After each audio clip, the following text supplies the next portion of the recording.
Morning, beloved.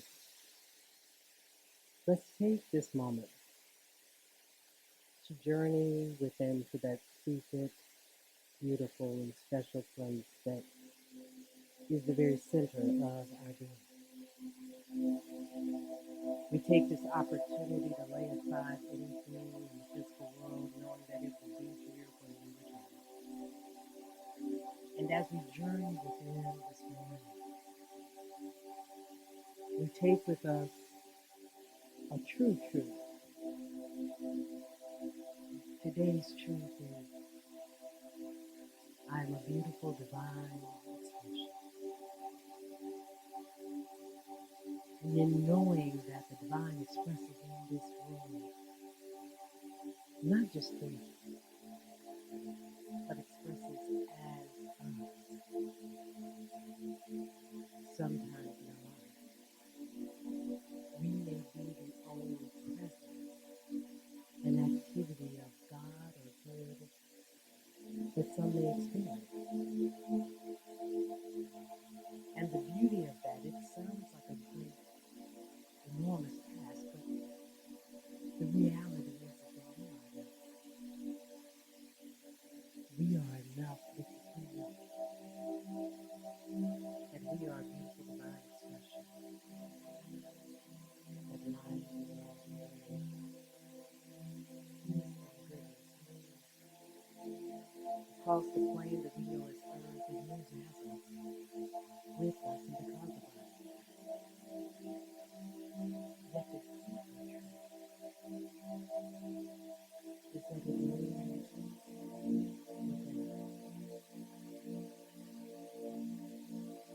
In the Gospels and the New Testament, there is a passage that is written that says, "Start within, kindle the flame, make known the goodness that you are." So let's take a few moments to journey into the silence, to stir up our faith, to rekindle that flame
Now,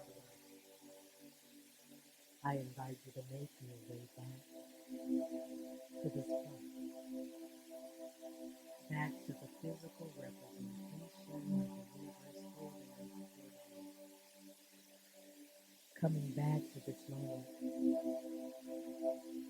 having been in the presence of the truest and most magnificent aspect of your being, having experienced its goodness, taking it all right here, right now. So bring it forth, let it flow, knowing that you are a beautiful divine expression, and for all that you are. This morning I say thank you, God, thank you, God, thank you, God.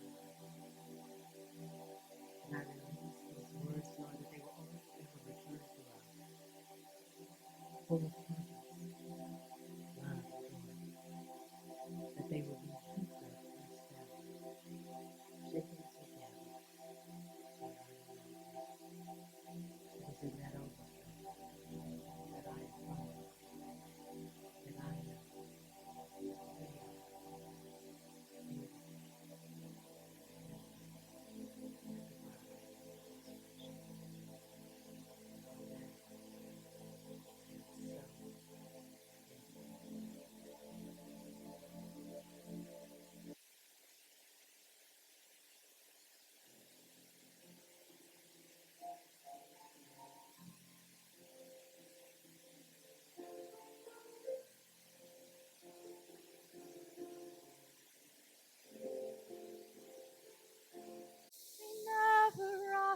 glory, they never sought the fame, but they answered the call just the same.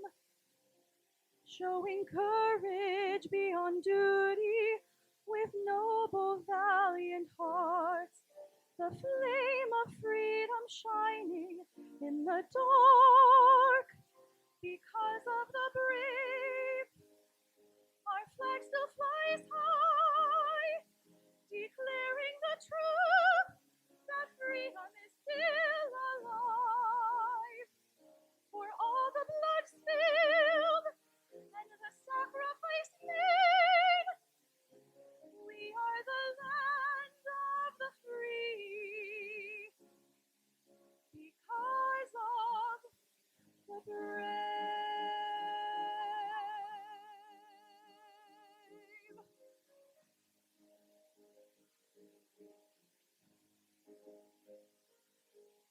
We embrace the cause of justice and cling to liberty and honor those who serve selflessly. They have shown uncommon valor against the sword of tyranny and have paid the cost that we might be free. Because of the brave, our flag still flies high, declaring the truth that freedom is still alive. For all the blood spilled and the sacrifice made, we are the land of the free because of the brave. Because of the brave, our flag still flies high, declaring the truth that freedom is still alive. For all the blood is spilled and the sacrifice made, we are the land of the free. We are the land of the free. We are the land of the free because of the brave. The brave.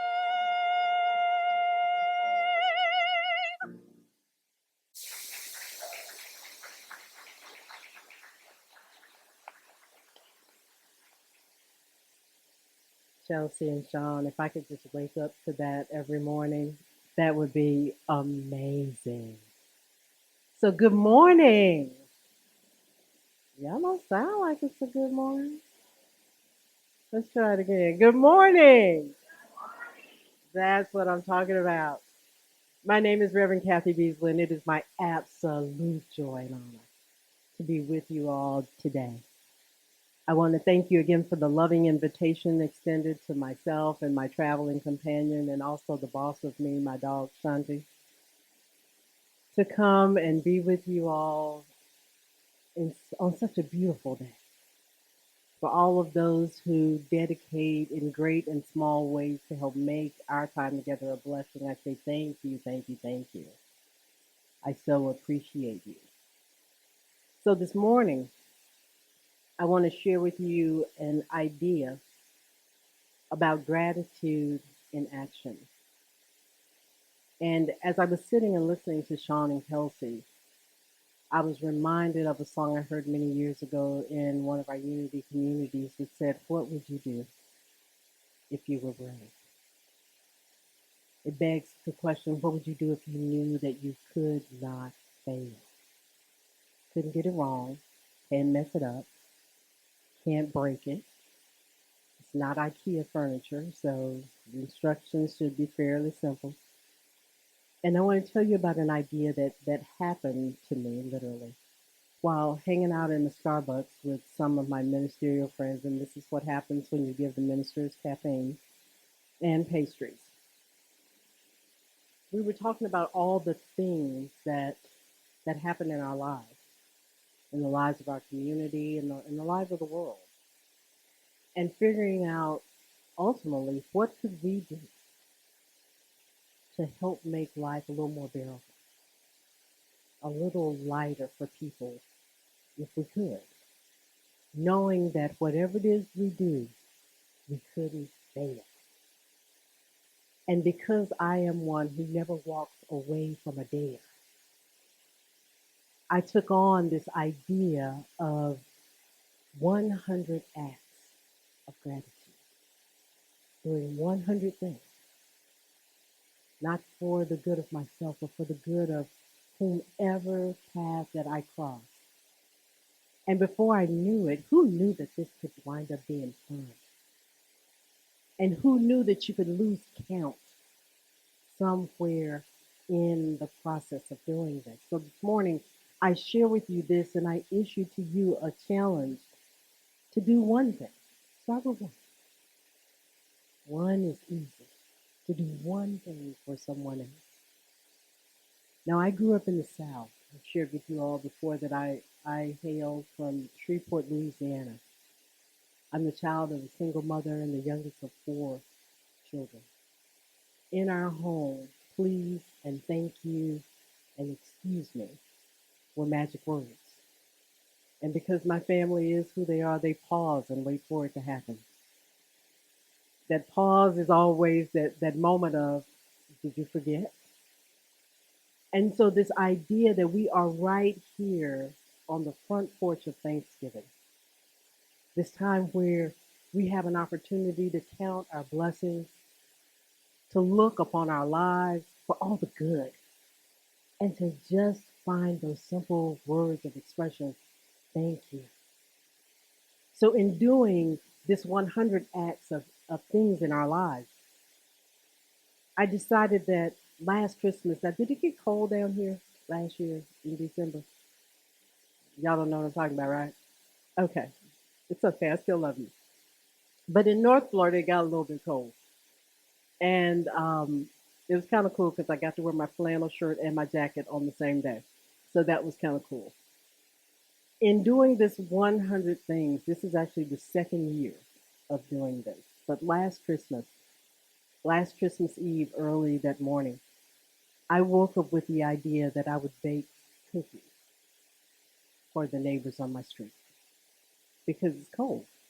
Nobody want to go outside. So Christmas morning, they all woke up to these little bags of snickerdoodle cookies hanging from their door. I think between my wife and I, we baked about 400 cookies. Our house still smells a little bit like cinnamon, so it's a good thing that I like it. And all I did was put our from your friends, and I put our house number. And I didn't know that there are actually three houses in our subdivision that have the same house number. And the amount of thank you cards that came our way was tremendous. We decided we would read one a week so that we could keep that feeling of gratitude going in our home. And so today, when I think about gratitude in action, for me, it is about the doing rather than just the saying. Because sometimes saying thank you is cool, it's easy, it's two words in the English vernacular. But there is something about taking the spirit and the energy of the word thank you and allowing it to become a doing in the lives of other people that make it transformational. So when I decided to look for the Unity luminaries who had something to say about gratitude, I started with Unity's co-founder, Charles Fillmore. And he wrote in the Mysteries of John, he said, it has been found by experience that we increase our blessings by being grateful for what we have. We increase our blessings by being grateful for what we have. When I first came to Unity, I wasn't sure what to do with all this truth and all of these teachings. So I decided I would try them at home. And what I found is that when I get grateful, there's more to be grateful for. Just kind of like when you get mad, there's more to be mad about. Except gratitude feels a little bit better, not only for you, but for those who love you. So today I invite you to go one step further into being grateful and to make a way. to facilitate gratitude through your good work. So when I think about where do I begin today, I begin by imagining a world where gratitude isn't just a sentiment that gets whispered, but it becomes a force that ripples through our actions and the activities of our lives. And it transforms thank you from a phrase into a way of life. And here's the thing about allowing it to be a way of life, it becomes a force that shapes your deeds, reshapes the world around us into a world that works for all. Something about it, a world that works for all. What would you do if you knew that you could not fail? So, in being taught this idea that please and thank you are these beautiful, magical words, it made room in me in a way that could only be surmised by another unity luminary, Eric Butterworth, in spiritual economics. He wrote that a grateful heart will always attract to itself in one way or another through human hands, through wonder working ways, the great things needed to solve a particular situation. That this is an outworking that you can stake your life on. In other words, it won't fail. It only ever works all the time. So we attract to us that goodness by doing good, by being good, by having the awareness of the goodness that resides in and as each one of us, no matter where we are. It's not just a Sunday morning type of experience. You can do this any day of the week, anywhere that you are. If you don't believe me, when you're pulling out of the parking lot, let somebody pull out in front of you. Then you're down to 99 good things that you can do. Now, I tell you this today because I wanted to consult with a unity luminary that I knew that you all may recognize, Mary Coupler. She wrote in God Will See You Through, you have what it takes to demonstrate prosperity. You have what it takes to trust in the good and to let the divine plan unfold patiently. You have what it takes because it is built into the depths of your soul and the ability to handle every challenge in your life victoriously. You have what it takes. Now, can we say it together? I have what it takes. That's cool. Now, let's say it like we mean it. I have what it takes. So, if we have what it takes, it's built in. It's kind of like when you buy a computer, there's some stuff that's in the box with it. You buy a car, most of the times you get an engine and some keys. You have everything that it takes to do a little bit of good in a lot of lives all the time. Now, you say to yourself, Kathy, why in the world does this matter? I believe that it matters because gratitude in action matters because it provides a proactive, positive approach to life. Now, I don't know if you've checked the headlines or scrolled through the news on your phone or cruised by the newspapers and Publix on the way to checkout line to see what's happening in the world. Don't you think it's time that we had a little good to make the headline, for goodness sake?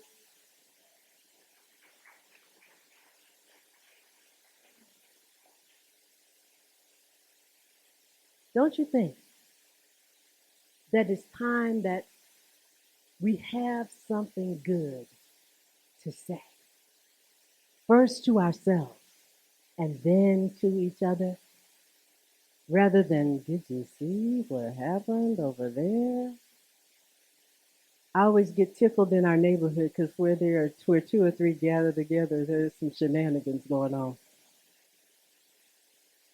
But beloved, when we have what it takes and we realize it, we can do as Stella Mann wrote in How to Use the Power of Your Words. She says that gratitude acts as a magnet that draws respect, friendship, and love. This whole idea about gratitude, whether it was Charles or Eric or Mary or Stella, we draw it to us. And what I have found in my 100 deeds, the 100 things that I get to do, I don't have to, I get to, it is my honor It is my privilege to let the person who has 5 items go ahead of me in the line. I get excited about that. I'm like, you want to go? Come on. It's cool. Everybody's doing it. When I let people out and pull out in front of me, I'm waving, and my wife looks at me and goes, do you know them? I'm like, not yet. I get excited about the little things. Earlier this week, I think I freaked out my postal carrier because I saw her pull up and she was getting ready to bring a package to the house. I ran out of the door. She's like, you all right? I'm like, yeah, that's mine. And I thought I'd save you a few steps. The smallest little thing. And as it lands on you, how many overthinkers do we have in the room today? Anybody? I am in good company. Don't overthink it, just do it. Because if you're overthinking it, then you're trying to weigh it out. How good can it really be? And by the time you do that, the moment is gone. I'm like Charles Fillmore says, he says, I fairly sizzle with zeal and enthusiasm and I spring forth in a mighty way. So you're going to freak some people out when you start doing it, but enjoy the ride. Because as you freak out the world around you, guess what? The world now starts to understand the blueprint by which you are living. When I first came to Unity, someone said to me, Unity is the best kept secret. I was like, y'all all right with being a secret? Come out wherever you are. Bring the light, the love, the joy, the glory out into the open right along with you. Because if you think that the world needs to change, the world probably thinks you need to change. And sometimes it's easy for us to do one thing at a time. So when you say to yourself, Kathy, where's the power? The power is in the fact that practicing gratitude lies in our daily choices. I thought that the goodness happened when I did it. No, beloved, the goodness happens in the moment you decide to do it because it changes everything in you. It's like expecting that the liquid that flows through the water hose to not get the hose itself wet at all. When goodness flows through you, some of it gets on you. You show up in the world with a little bit of love underneath your fingernails. You get a little bit on your fancy Sunday clothes, and guess what? It'll wash out. And before you know it, there will be more that comes your way. So, by allowing this to become a part of our daily choices, we intentionally incorporate gratitude into our action. We shape our own mindset and our own well being. And we do that by focusing on the good things. How many of you have ever had a pain in your body and everybody you saw, you told them about it? Well, here's what happened when I did it. The pain, it felt like it got more intense. It didn't go away. It's like that with goodness. When you focus on it, it expands. That is only just the law of the universe. What we focus on, it expands. So when we focus on the idea of not just being grateful, but doing the action that accompanies the feeling, guess what? It expands. It's almost like when you've done one of these trendy diets, you color your hair with some two colors mixed together, you get some new clothes, you look a little taller, and people go, what you doing? You girl, you're looking all right. When you start to do good in the world, it will transform you. It's like doing Weight Watchers. For those of us who can lose more than 5 pounds, I lose them and I find them. Kind of like my car keys. They are forever a part of my life. And I like the idea of doing good in the world allows me to be of service to others. And so if we remember the potency of gratitude, in the action lies this seamless integration. Because when you leave here today, you will start to replay just little passages of what I've said to you today, and you will find these opportunities that pop up out of the carpet. Opportunities for you to just make somebody's day, to get someone to laugh, to give a person a break from their reality and remind them that breathing is the thing that connects us more than just the tasks of our lives. So when we start to do this and we weave it into the fabric of our being, and gratitude becomes an integral part of our day, the specific actions become more than these isolated moments. It becomes a transformative lifestyle. The daily practice is a source of our own personal fulfillment, and it creates a ripple effect that extends and extends and extends and extends beyond us. I love the teachings of Florence Scovel Shinn, who talked about that when the passage in scripture that says, "Vengeance is mine," said the law, that we don't always have to have a ticket for that show. We just trust in the outcome that is already doing its good and perfect work within us. So when you think about what is yours to do when you go from this place, what's yours to do is to decide, do you want to take me up on my dare? I dare you to do 100 good things. I dare you to start with one and enjoy the feeling of it because it'll be so good. You're like, it's like chocolate ice cream. I love the passage that says, "Oh, taste and see the goodness of God." But you don't know that. I can stand here all day and tell you how good something tastes, but you don't know until you try it for yourself. Beloved, you can try this at home. I promise you will not wreck the joint. And now here is the thing. Why do you think it matters? I think it matters because you matter. And if you matter, that means every person that is an extension of you, they matter. And every person that is an extension of them, they matter. And you see how this starts to spread? It's natural in our humanity. I think it's urgent because we need an urgent call to actively reshape our reality. I grew up in the 70s. We didn't have a remote control to our TV. It was me. So I got a whole lot of practice in changing the channels. So when I don't like what's playing on the screen of my life, beloved, I change the channel. And if that doesn't work, I will unplug it and count to 15 and plug it back in and see what I get.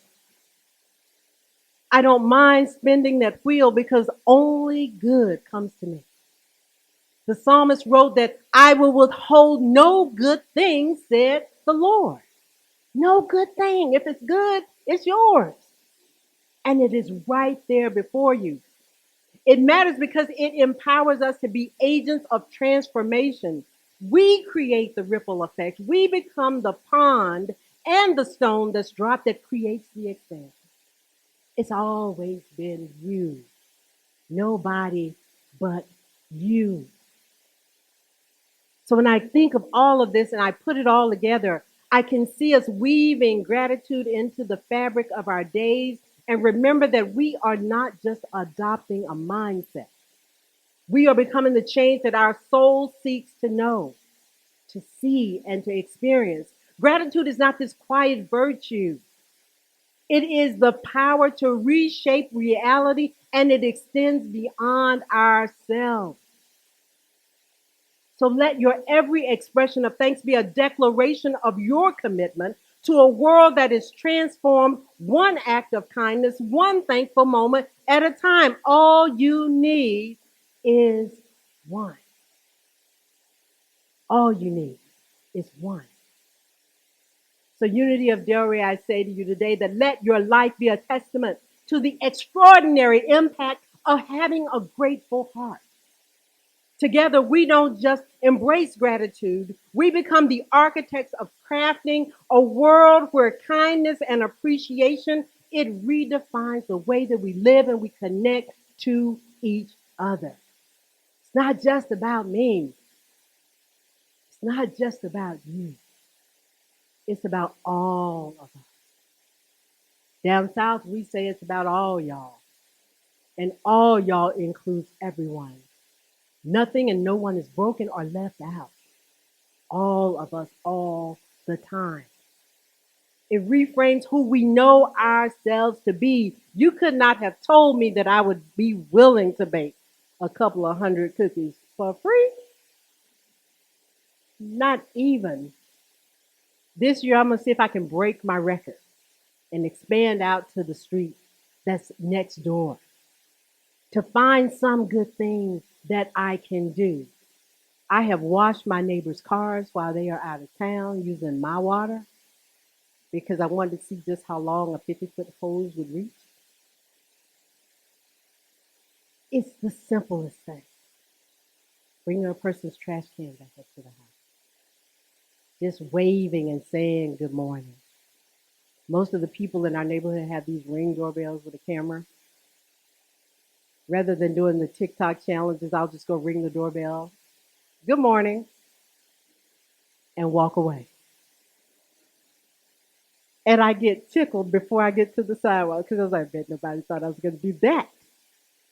Because the universe is always conspiring for our good. So every time you do something, that blessing is on its way back to you. Sometimes it's on its way back as you. So, beloved, it has always and only ever been you. And know that when you take on this challenge and step into it saying, I know I can do this, more clearly, you become the light of the world, the dwelling place that cannot be hidden or distorted.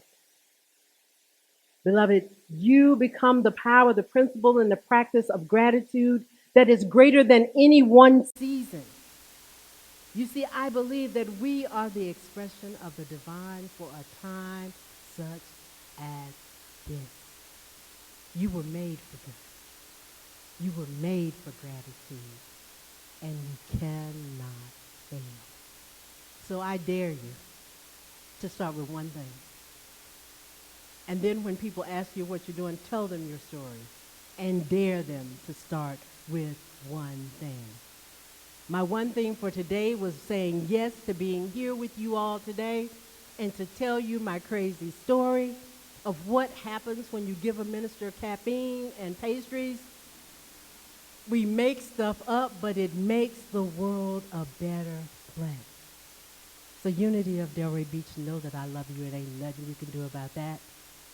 I'll be back in December, and I can't wait to hear the stories of the things that you have done. Amen. And so it is.